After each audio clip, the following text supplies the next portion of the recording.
सर्दी हमें कुछ बिगाड़ नहीं सकती है। आप देखिए साइबेरिया में भी लोग रहते हैं, उनको सर्दी क्यों नहीं बिगाड़ती है, उनको हार्ट अटैक क्यों नहीं होते हैं? हम अंदरूनी तौर पर कमजोर हो गए।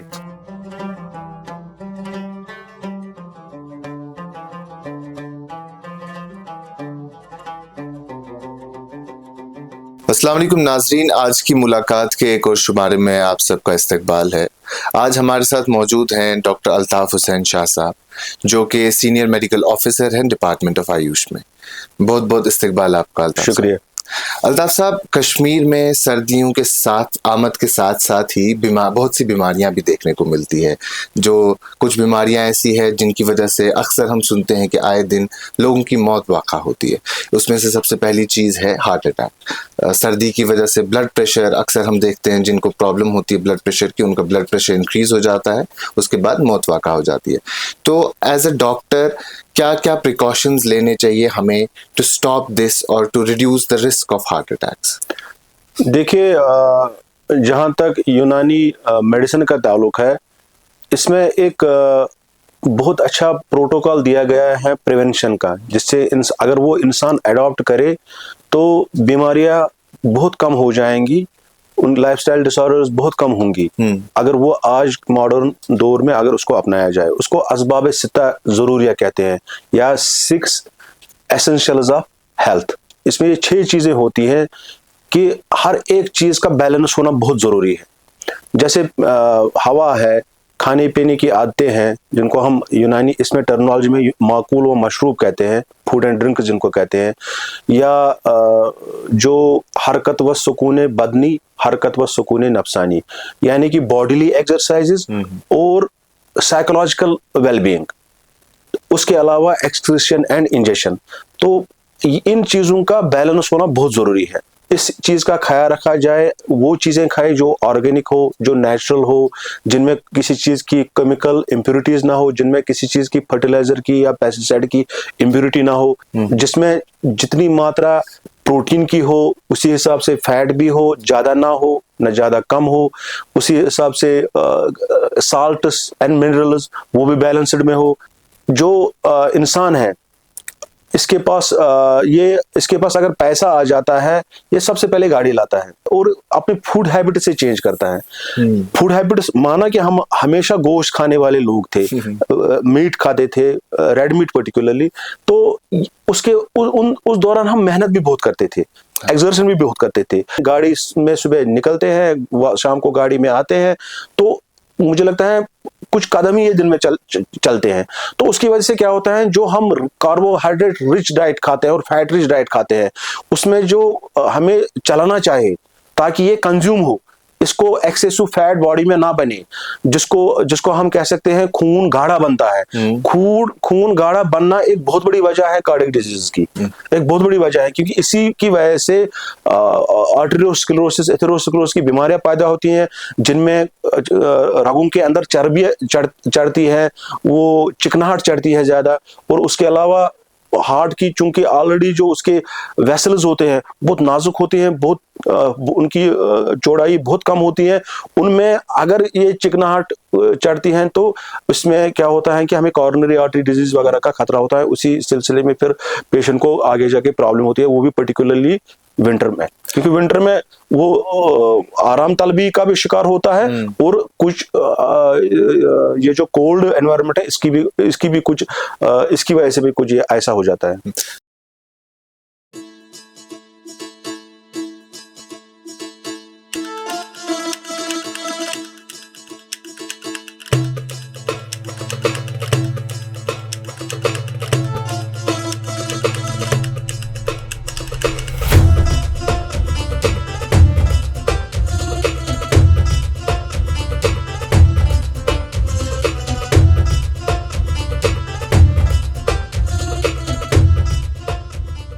सर जैसे आपने कहा कि ये एक लाइफस्टाइल डिजीज है और उसके साथ साथ लेकिन कश्मीर का जो एनवायरनमेंट है या क्लाइमेट है उसका कितना इम्पैक्ट होता है? फॉर इंस्टेंस कोई शख्स है जो अर्ली मॉर्निंग वॉक करता है, सुबह जाता है, ब्रिस्क वॉक करता है, मॉर्निंग वॉक करता है नॉर्मल रूटीन में और वो अपनी हेल्थ का ख्याल रखता है, लेकिन एट द सेम टाइम अगर वो 50 प्लस या 60 प्लस है तो उसको डॉक्टर्स यूजुअली एडवाइस करते हैं कि आप सर्दियों के इन 2-3 महीने में अवॉइड कीजिए सुबह वॉक पे जाना। तो ये किस हद तक दुरुस्त है और उससे क्या करना चाहिए? बिल्कुल उसको इंडोर एक्सरसाइजेस उनको करने चाहिए। पर्टिकुलरली अगर हम देखें हमारे जो आयुष विभाग के थ्रू इस वक्त बहुत अवेयरनेस जाती है योगा के बारे में। इंडोर योगा करे या इंडोर नॉर्मल एक्सरसाइजेस करे, वो काफ़ी है उसके लिए अपने एनवायरनमेंट में, वार्म एनवायरनमेंट में, तो ताकि उसकी सेहत भी बनी रहे और उसका कुछ ना कुछ थोड़ा सा बॉडीली एक्सरसाइज भी हो जाए। सर इसके बाद जो सर्दी की वजह से दूसरी बड़ी चीज देखी जाती है वो है पल्मोनरी डिजीज, चेस्ट इन्फेक्शन रहता है, थ्रोट इन्फेक्शन रहता है। तो क्या ये सिर्फ सर्दी से होता है या और भी कुछ वजूहात है इसकी? नहीं, सर्दी भी इनकी एक वजह है, लेकिन और भी कई सारी वजूहात हैं जो रेस्पिरेटरी डिसऑर्डर्स होते हैं। पर्टिकुलरली सर्दी में इसलिए ज़्यादा होता है, अगर मॉडर्न साइंस के हिसाब से देखा जाए तो जो डिफरेंस इन टेम्परेचर स्टार्ट होता है जब सर्दियाँ आती है या सर्दियाँ जाती है, इस दौरान जो वेरिएबल टेम्परेचर्स बॉडी में होता है, पर्टिकुलरली अपर रेस्पिरेटरी ट्रैक में होता है, तो इससे वायरसेस का इंजमात ज़्यादा होता है, वायरसेस ज़्यादा जमा हो जाते हैं। तो ये लगभग 90% 95% ये वायरल इन्फेक्शन ही होते हैं। और मैं आपकी वसासत से ये कहूंगा कि इनमें सबसे पहले होम रेमेडीज ट्राई करनी चाहिए हमें, क्योंकि वायरल इन्फेक्शन ये सेल्फ लिमिटिंग इन्फेक्शन होता है। ये जैसे आता है वैसे ही जाता है, कुछ दिनों के बाद एक जाता है। अलबत्ता ऐसे लोग जो ज़ईफ हो, जो छोटे बच्चे हो, उनमें थोड़ा सा हमें एहतियात बरतना चाहिए। अदरवाइज ये चीजें जो जो रेस्पिरेटरी ट्रैक इन्फेक्शन है, ये कुछ दिनों रह के खुद जाता है। अलबत्ता अगर हम सप्लीमेंटेशन सिम्टोमेटिक कुछ खाएं, अगर मॉडर्न मेडिसिन में जो मेडिसिन के डॉक्टर साहब से राब्ता करें, या अगर आयुष में जाएं तो अपने नज़दीकी जो हमारे आयुष मराकिज़, Ayush health and wellness centres हैं, तो उसके पास जाएं, उसको कहें कि हम जो होम रेमेडीज खाना चाहते हैं, तो हमारे पास पर्टिकुलरली जो मैं डिपार्टमेंट ऑफ आयुष की बात करूं, हमारे पास इसके होम रेमेडीज के किट्स होते हैं जो हम फ्री ऑफ कॉस्ट पेशेंट्स को देते हैं, जिसको हम जोशांदा कहते हैं। तो आयुष जोशांदा बहुत मशहूर चीज़ है। पर्टिकुलरली कोविड में आयुष जोशांदा बहुत ज़्यादा, हमारे डायरेक्टरेट ने इसको बहुत ज़्यादा डिसेमिनेट किया है पब्लिक में, जिसकी सराहना भी हुई है। तो इसके जो आयुष जोशांदा है, ये हमारे ट्रेडिशन का एक हिस्सा भी है। जो हम कश्मीरी कहवा पीते हैं, अक्सर चीजें जो आयुष जोशांदा के हैं वो कश्मीरी कहवा में पड़ते हैं। ये हमें अगर इस्तेमाल करें तो सिम्टोमेटिकली कुछ ही दिनों में ये रेस्पिरेटरी ट्रैक इन्फेक्शन ठीक हो सकता है। सर एक जैसे आपने कहा कि लोगों को होम रेमेडीज पहले अपनानी चाहिए, लेकिन मेरे ख्याल में कोविड के बाद आफ्टर 2020 एक डर है कहीं ना कहीं लोगों में, क्योंकि अभी जुकाम हुआ नहीं होता है तो उन्हें जहन में ख्याल आते हैं कि शायद कोविड है, और आजकल देखा गया पिछले कुछ साल से लोग वो फ्लू शॉट्स वगैरह भी करवाते हैं। तो इंस्टेंट इससे बचने के लिए कि ऐसा ना हो, उसके लिए क्या रेमेडीज लेनी चाहिए? जो हिफ्ज़ माग तकद्दुम या प्रिवेंटिव मेजर के लिए कुछ चीज़ें इस्तेमाल करनी चाहिए जो इम्यूनिटी को एनहांस करते हैं, जिनको हम इम्यूनिटी बूस्टर्स कहते हैं। ये भी हम इस वक्त तक अभी भी हम इम्यूनिटी बूस्टर्स के कैंप्स लगाते हैं, और इम्यूनिटी बूस्टर्स के लिए दो चीज़ें बहुत अच्छी आती हैं। एक यूनानी खमीरा और एक च्यवनप्राश। आयुर्वेद में च्यवनप्राश आता है, यूनानी में खमीराज आते हैं। जैसे खमीरा गाव ज़बान है, इसको हमें यूज़ करना चाहिए। खमीरा नज़ला है, इनको हमें यूज़ करना चाहिए एज अ प्रिवेंटिव मेजर, क्योंकि ये एक टाइप का सप्लीमेंट्स होते हैं। या कुछ चीज़ें जो हम सिंगुलर हर्ब्स भी इस्तेमाल कर सकते हैं, जैसे अदरक का ज़्यादा इस्तेमाल करें, अदरक का काढ़ा पिए, या जो दारचीनी है, ये है काली मिर्च है, लौंग है, इनका थोड़ा ज़्यादा इस्तेमाल करें। तो जो ये स्पाइसेस होते हैं, इनमें ऐसी प्रॉपर्टीज़ होती है, इनसे हमारी इम्यूनिटी काफ़ी रेगुलेट हो जाती है, काफ़ी स्ट्रांग हो जाती है। सर कुछ ऐसे केसेस भी होते हैं क्या कि जिन्हें सर्दी से बचने के लिए एडवाइस किया जाता है और उन्हें कहा जाता है कि वो माइग्रेट करें किसी गर्म इलाके में? अगर सर्दी से बचना है, मुझे लगता है माइग्रेशन से बेटर है, क्योंकि यूनानी में एक कंसेप्ट है कि मर्ज़ शिता, मौसमों के हिसाब से अमराज होना। तो उस हिसाब उसके ये मर्ज ही सिर्फ नहीं भी बताई गई, इनके तदाबीर भी बताए गए कि ये इंसान कैसे बच जाए, ये सस्टेन कैसे सर्दियों में करे या गर्मियों में करे। तो सर्दियों में सस्टेन करने के लिए हमारे पास यही मैंने जो अभी कहा असबाब सित्ता जरूरी को मॉडिफाई करने के लिए हमारे पास इलाज बिल तदबीर है। इलाज बिल तदबीर का जो ये बहुत सारे इसमें पार्ट्स होते हैं, बहुत सारे इसमें कैटेगरीज होते हैं। इसमें एक हमाम भी होता है। हमाम एक ब्रॉड सेंस में अगर कहा जाए एक कंसेप्ट है बॉडी को गर्मी पहुंचाना। ये होलिस्टिक गर्मी भी होती है, ये लोकलाइज्ड गर्मी भी होती है।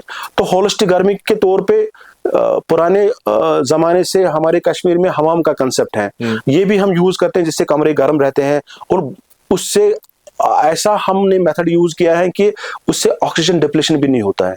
ये वो हेल्दी वे ऑफ हीटिंग है। सर इसके साथ साथ तीसरी बड़ी चीज जिसकी मैं बात करना चाहूंगा आपसे, वो है जोड़ों का दर्द। क्योंकि अक्सर कंप्लेन होती है, ज़्यादातर अगर किसी को तकलीफ है घुटने में, कमर में, बाजू में, तो वो सर्दी में ज़्यादा कंप्लेन करता है इस चीज़ों की। तो सर्दी की वजह से ये बढ़ता है या क्या होता है इसमें? एक्चुअली हमारे यूनानी तिब के हिसाब से जो जोड़ों के अमराज होते हैं ये अक्सर बलगमी अमराज होते हैं। बलगम हमारे यूनानी सिस्टम में एक कंसेप्ट होता है, जो हमारे ह्यूमरस चार होते हैं, इखलाक जिनको कहते हैं, जिन पे यूनानी मेडिसिन टिका हुआ है। हमारी जो इलाज की मेथोडोलॉजी, इलाज का प्रिंसिपल, बिल्कुल उसमें दम है, सोदा है, सफरा है और बलगम है। तो बलगम ठंडा माना जाता है। अच्छा। तो ठंडे मौसम की वजह से ये इसके अमराज ज्यादा हो जाते हैं। इसीलिए एक तो रेस्पिरेटरी इन्फेक्शन जिनको हम बलगमी अमराज कहते हैं अक्सर, वो भी ज्यादा हो जाते हैं, और जिनको हम मिजाजन ठंडा मानते हैं उस बीमारी को, वो भी ज्यादा हो जाते हैं। और जो जोड़ों के अमराज हैं, क्योंकि जोड़ों में भी ये भी जोड़ भी बलगम से ही बनता है। इसमें जो यूनानी के लिए अगर हम कहें तो ये जोड़, तो इसमें इसका इंफेक्शन ज्यादा हो जाता है। और दूसरी बात यह है कि बलगम का अपना मिजाज भी होता है हर एक उम्र में। तो बुजुर्गों में बलगमी मिजाज होता है क्योंकि ठंडा मिजाज होता है, इसलिए उनमें ज्यादा इसका इम्पैक्ट पड़ता है, बच्चों में भी पड़ता है। तो सबसे ज्यादा जो जवान में मॉडरेट जो उनका खिलती मिजाज होता है, ह्यूमरल टेम्परमेंट होता है, मतलब थोड़ा सा जिसको हम सैंग्विन कह सकते हैं, दमवी, तो दम हॉट होता है, ये गर्म होता है, तो ये सस्टेन कर सकता है सर्दियों में। सो इन सब चीजों को मेंटेन कैसे किया जाए? जो चार चीजें आपने कही, अगर एक इंसान को इन्हें मेंटेन करना है एक प्रॉपर प्रोपोर्शन में, तो वो कैसे कर सकते हैं? देखिए, अगर हम सबसे पहले यूनानी इलाज में तरीके तीन है: इलाज बिल दवा, इलाज बिल ग़िज़ा और इलाज बिल तदबीर। तो सबसे पहले हम ऐसी चीज इस्तेमाल करें जिसमें दवा का हम इस्तेमाल ही ना करें, ताकि इंसान पे दवाओं का बोझ ना बढ़े। इसकी बॉडी को इन दवाओं के, इसके ऑर्गन्स को इन दवाओं को जवाब देना पड़ता है। इसका एक, भले ही हम कहें कि यूनानी का कोई या आयुर्वेद का कोई साइड इफेक्ट नहीं है, लेकिन मेरा कहना है जिस दवाई में इफेक्ट हो उसमें साइड इफेक्ट भी जरूरी होता है। तो इस हिसाब से हमें पहले तदाबीर इस्तेमाल करनी चाहिए। मैंने अभी कहा हमाम का कंसेप्ट, मैंने कहा हमाम जो मसाज है, मालिश जिसको कहते हैं, और उसके अलावा हम ये भी यूज कर सकते हैं कि हिजामा का भी इस्तेमाल कर सकते हैं ऐसे, लेकिन as a prevention, as a treatment नहीं। मेरे हिसाब से जिस दौरान हम फ्लू शॉट्स करते हैं उसी के साथ, यानी कि अक्टूबर नवंबर के स्टार्ट होने के साथ ही बीच बीच में नजदीकी जो हमारे आयुष मराकिज हैं, जहाँ पे थेरेपीज होती है, वहां पे कम से कम मसाज और हमाम के कुछ सिटिंग्स ले, ताकि उससे क्या होगा कि उससे इसके जोड़ों में बलगमी अमराज का पैदा होने का इस्तेदाद पैदा नहीं होगा, और इसके जोड़ जो जॉइंट्स है, इसके बोन जो है वो स्ट्रांग हो जाएंगे। इसका मस्कुलचर जो जोड़ों को जोड़ता है, इसके टेंडन्स जो जोड़ों को जोड़ता है,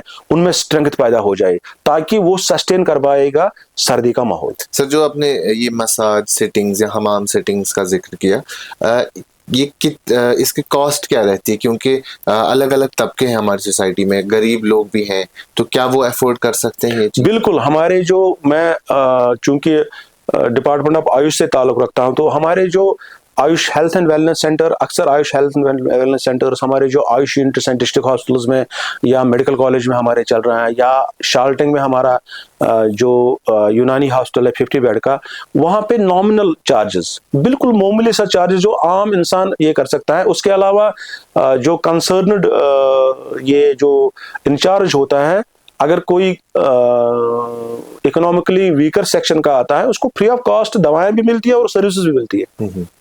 सर, अगर हम एक कंपैरिजन करें यूनानी, आयुर्वेदा और मॉडर्न मेडिसिन में, क्योंकि अक्सर लोगों के, जैसे अभी आपने भी कहा कि लोगों के जहन में ये चीज रहती है कि आयुर्वेदा है या यूनानी है तो इस दवाई का साइड इफेक्ट नहीं होगा, और मॉडर्न मेडिसिन का काफी साइड इफेक्ट होता है। पहले तो थोड़ा सा आयुर्वेदा और यूनानी पे हम पहले बात करेंगे, मॉडर्न से आने से पहले।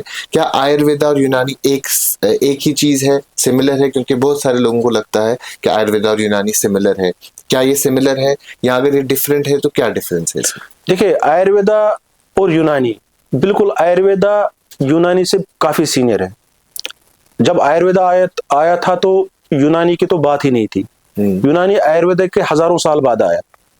तो लेकिन जो यूनानी मेडिसिन है, एक्चुअली जो यूनानी इसकी टर्म है, ये ब्रिटिश इंडिया में जो ब्रिटिश गवर्नमेंट ने इसको दी है यूनानी। बेसिकली ये पर्शियो अरबिक इंडियन मेडिसिन है। ये डेवलप हुआ है पर्शिया में, ओल्ड पर्शिया में और ओल्ड अरब में, जो मिडीवल अरब था। और उसके साथ साथ जब अरब में मंगोल्स का रवेज हुआ, उसके बाद ये जो यहाँ पे तुगलक्स थे, खिलजीज थे, उनके दौर में यहाँ पे वहाँ के जो तबीब्स थे, हकीम्स थे, उन्होंने माइग्रेशन इंडिया में की। फिर यहाँ के जो बादशाह थे, इंडिया के जो बादशाह थे, जो ये बरसगीर के जो बादशाह थे, उन्होंने इनको वेलकम किया, उनको कोर्ट फिजिशियंस लगाया, और यहाँ पे ऑलरेडी आयुर्वेदा चल रहा था। तो तभी से आयुर्वेदा और यूनानी आपस में दो भाइयों की तरह चल रहे हैं। तो पोस्ट ब्रिटिश में इवन के हमारे डिपार्टमेंट सेम है। हमारे एक ही हॉस्पिटल में आयुर्वेदा का डॉक्टर भी यूज ये करता है, यूनानी का डॉक्टर भी करता है, और अलग अलग डिस्पेंसरीज भी हमारी हैं। यूनानी की अलग डिस्पेंसरीज है, आयुर्वेदा की अलग डिस्पेंसरीज हैं। हमारे प्रिंसिपल्स कुछ प्रिंसिपल्स मैच होते हैं, लेकिन हमारे जो बेसिक प्रिंसिपल्स है वो बिल्कुल डिफरेंट है। उनका त्रिदोषा का प्रिंसिपल है, हमारे फोर ह्यूमोरस का, जिसको अखलात अरबा कहते हैं, वो प्रिंसिपल है। बिल्कुल डिफरेंट प्रिंसिपल्स हैं। तो और बिल्कुल दवाएं भी काफी सारी डिफरेंट हैं, फार्माकोलॉजी भी काफी सारी डिफरेंट है। कुछ चीजें यूनानी में यूज होती है, आयुर्वेदा में यूज नहीं होती हैं। कुछ फार्मेसीज आयुर्वेदा वाले यूज करते हैं, यूनानी में यूज नहीं करते हैं। हाँ, ये भी कहा जाए कि क्योंकि ये जो खिलजीज और तुगलक्स का दौर के बाद जो भी अदवार आए, उन अदवार में इनमें काफी सारा इन्होंने एक दूसरे का एडॉप्शन भी किया हुआ है। तो पर्टिकुलरली जैसे कुश्ता जात है, कुश्ता का इस्तेमाल करना, कुश्ता कहते हैं किसी दवाई को जला के उसका पाउडर बना के यूज करना, ये अतिबाई हिंद की, अतिबाई आयुर्वेदा की देन है, लेकिन ये यूनानी वाले भी यूज करते हैं। ऐसा ही आयुर्वेदा में भी है, जैसे गुलकंद वगैरह है, आयुर्वेदा वाले भी ये रिकमेंड करते हैं। सर, अगर हम मॉडर्न की बात करें तो कितनी सिमिलैरिटीज हैं यूनानी और आयुर्वेदा की मॉडर्न के साथ? देखिए, एक्चुअली इसमें सबसे पहले बेसिक डिफरेंस मेथोडोलॉजी की है। मॉडर्न में सिम्टोमेटिक ट्रीटमेंट होता है, और यूनानी या आयुर्वेदिक में treatment on the basis of humours होता है। क्योंकि हम कहते हैं कि एक इंसान में एक प्रकृति होता है, जिसको हिंदी में प्रकृति कहते हैं, और यूनानी में या उर्दू में उसको मिजाज कहते हैं, या इंग्लिश में उसको टेम्परामेंट कहेंगे।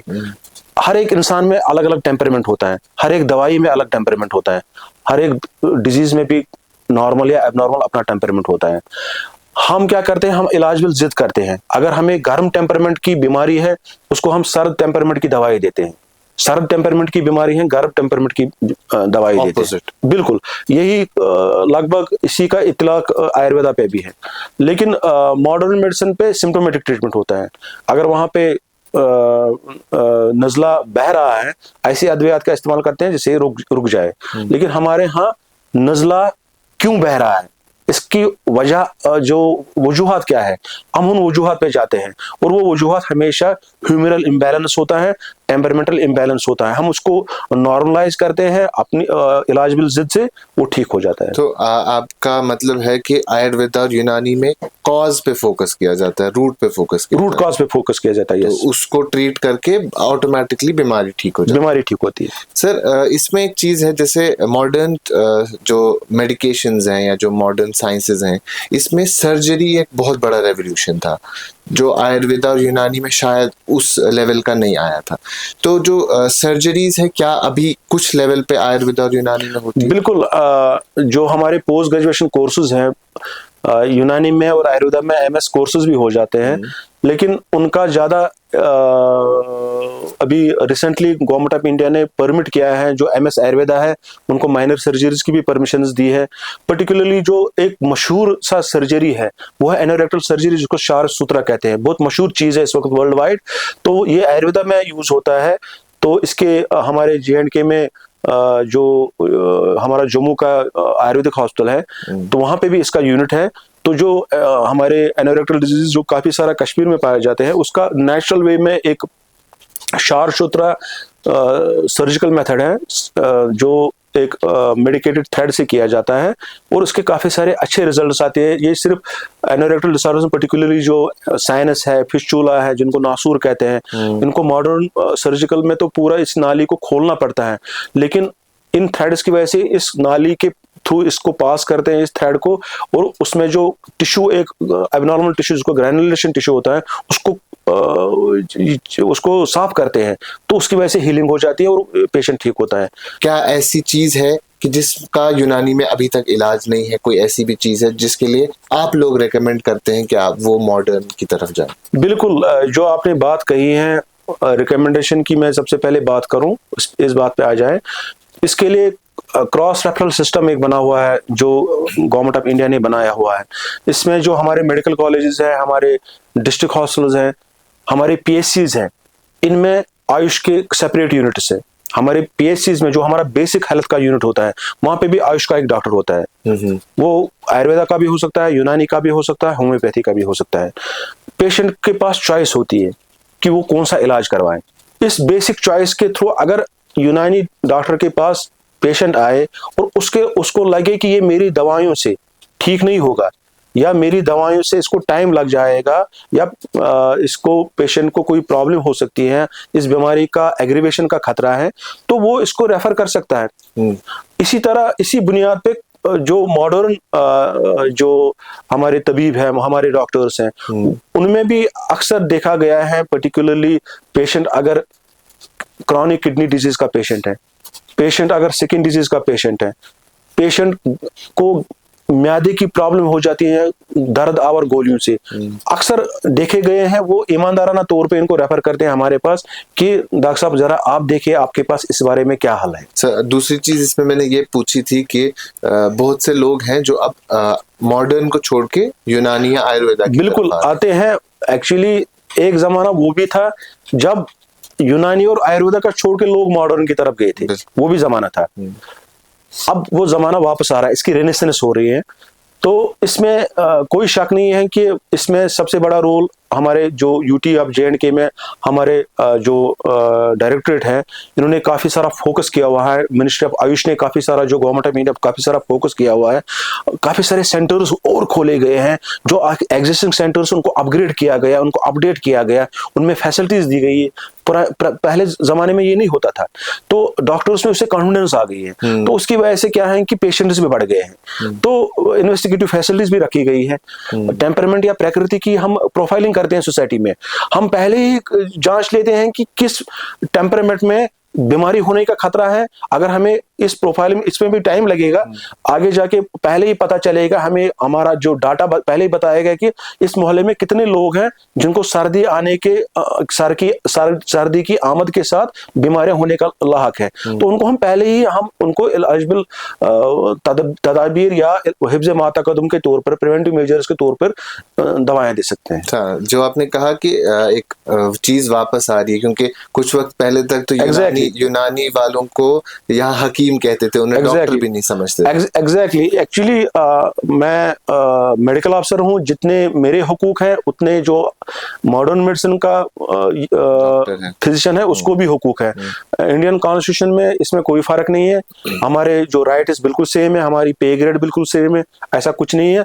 अलबत्ता मैं आपके माध्यम से लोगों को कहूँ कि जो पहले हकीम होते थे 40-50 साल पहले, तब डॉक्टर्स पेशेंट रेशियो बहुत कम था, तो उनको RMPs बेसिकली मॉडर्न लैंग्वेज में कहते हैं, रजिस्टर्ड मेडिकल प्रैक्टिशनर्स। ये एक्ट ही एबॉलिश हो गया 1988 में, 88 में। तो ऐसा कोई भी बंदा मुझे नहीं लगता है जिंदा होगा जो इसको हम हकीम कहें, जो बिना क्वालिफिकेशन के प्रैक्टिस कर सकता है। तो हमेशा जो एक डॉक्टर की क्वालिफिकेशन देखी, क्या ये सचमुच क्वालिफाइड डॉक्टर है इसकी रजिस्ट्रेशन है बाज़ाब्ता। इस वक्त हमारे फिंगर टिप्स पे डॉक्टर की डिटेल निकल सकती है गूगल से। हमारे जो ऐप्स है, जो national commission for Indian system of medicine, इसके ऐप है जिसके तहत हम रजिस्टर होते हैं, पता चल सकता है कि ये डॉक्टर कैसा है, क्या है, क्योंकि ये बहुत अहम है। क्योंकि क्वैक की उसकी पॉलिसी ओपन होती है। उसको तो उसका काम ही होता है लोगों को वर्गलाना, तो वर्गलाने के लिए वो लोगों को डैमेज भी कर सकता है। डॉक्टर साहब, आखिर में मैं सिर्फ आपसे इतनी गुजारिश करूंगा कि आप कुछ टिप्स एंड ट्रिक्स बोलें हमारे जो सुनने वाले हैं, देखने वाले हैं उनको, ताकि वो अपने आप को इस सर्दी से बचा सकें। देखिए, कुछ मसाले हम ज्यादा यूज करें। सबसे पहले एक मसाला हम बहुत अच्छा यूज करते हैं, वो है हल्दी। हल्दी में जो हम मिल्क पीते हैं, गोल्डन मिल्क जिसको कहते हैं, बहुत मशहूर हुआ था कोविड के दौरान भी। दूध और हल्दी। यस, दूध और हल्दी। लेकिन हल्दी होनी चाहिए जो हम हल्दी का जड़ ही इस्तेमाल करें, इसको घर में ग्राइंड करके, जो पंसार की दुकान है उससे हल्दी ले, इसको ग्राइंड करके इसका मिल्क का यूज करें। और जिसका लगे ज्यादा ही कोल्ड टेम्परमेंट है, जिसको हम कहते हैं सरद मिजाज, तो उसको हम चाहें कि उसको हल्दी दूध में थोड़ा सा शहद भी मिलाएं, 2-3 ml। तो अगर इसका सेवन हम करें विंटर में, तो एक तो जो बोन एंड जॉइंट प्रॉब्लम्स भी काफी सारा कंट्रोल हो सकता है, कि इस हद तक कि वो bone and joint problem already बहुत बड़ी एस्टैब्लिश्ड डिजीज ना हो, अगर मामूली सा है तो कंट्रोल हो सकता है। और जो रेस्पिरेटरी प्रॉब्लम्स है वो भी इससे काफी कंट्रोल रह सकता है, एक हिफाजत रह सकती है इंसान में। इसके अलावा एक्सरसाइज, इसके अलावा इंडोर एक्सरसाइजेस, जो ज्यादा बुजुर्ग हैं जिनको ठंड में नहीं निकल सकते हैं, तो जवान बाहर जा के एक्सरसाइज कर सकते हैं मॉडरेट लेवल पे। तो उसमें ये तो पता है, वार्म अप का कंसेप्ट जहन में रहना चाहिए। मतलब एकदम से हैवी एक्सर्शनल एक्सरसाइज ठंड में नहीं करनी चाहिए। एक्सपोजर से यूजुअली प्रॉब्लम्स होती है। एग्जैक्टली, क्योंकि कुछ लोग कहते हैं कि नहा के जल्दी बाहर। बिल्कुल, यही तो यूनानी प्रिंसिपल कहता है, इसमें जल्दी बाहर नहीं निकलना चाहिए। पहले इंसान को कम से कम जो इंटरनल ऑर्गन्स और आउटर सरफेस है, इनका टेम्परेचर एक ऑप्टिमल लेवल पे आना चाहिए, तब वो बाहर निकल सकता है। और काफी सारा हिफाजती तदाबीर भी इस्तेमाल करनी चाहिए। और मैं ये कहूंगा कि सर्दी हमें कुछ बिगाड़ नहीं सकती है। आप देखिए, साइबेरिया में भी लोग रहते हैं, उनको सर्दी क्यों नहीं बिगाड़ती है, उनको हार्ट अटैक क्यों नहीं होते हैं? हम अंदरूनी तौर पर कमजोर हो गए हैं, हमारी ब्लड वेसल्स ऐसे नहीं रह गई हैं जो 30 साल 40 साल पहले थी। इम्यूनिटी, यस, इम्यूनिटी ही नहीं, इम्यूनिटी तो रेस्पिरेटरी सिस्टम को हमें सफर करा सकती है। मैं कह रहा हूं कि जो हमारे सर्कुलेटरी सिस्टम है, ये वीक हो गया, ये अंदर से, इसमें इसका जो हमारा every second third person is suffering from dyslipidaemia, जिसका खून में चर्बी है। तो ऐसा नहीं होना चाहिए, हमें इस चीज का ख्याल रखना चाहिए। आप देखिए कश्मीर में कितने फैटी लिवर के पेशेंट्स हैं, और उसके साथ साथ तो डिस्लिपिडीमिया जरूर हो जाता है। तो सबसे पहले कि सेडेंटरी लाइफस्टाइल का कम करें। हम कार का इस्तेमाल करें, इसमें कोई शक नहीं है, लेकिन कार पूलिंग का कंसेप्ट भी इस्तेमाल करें। हम हफ्ते में एक बार, अब तो माशाल्लाह पब्लिक ट्रांसपोर्ट भी काफी इंप्रूव हो रहा है, तो पब्लिक ट्रांसपोर्ट का इस्तेमाल करें। जहां हम पैदल जा सकते हैं वहां पैदल जाएं, वहां गाड़ी ना निकालें। तो कम से कम 6-7 हजार 8 हजार स्टेप्स कम से कम, अगर इंसान ना भी चले, इतने स्टेप्स तो दिन में निकलने चाहिए, इंसान इतना चलना चाहिए। बहुत बहुत शुक्रिया डॉक्टर साहब आपका हमसे बात करने के लिए। तो ये थे डॉक्टर शाह, जिन्होंने हमें कुछ ऐसी चीज़ें, कुछ ऐसी बातें बताई जिससे हम अपना ख्याल रख सकते हैं, सर्दी से बच सकते हैं। तब तक के लिए, बाकी खबरों के लिए आप देखते रहें कश्मीर लाइव।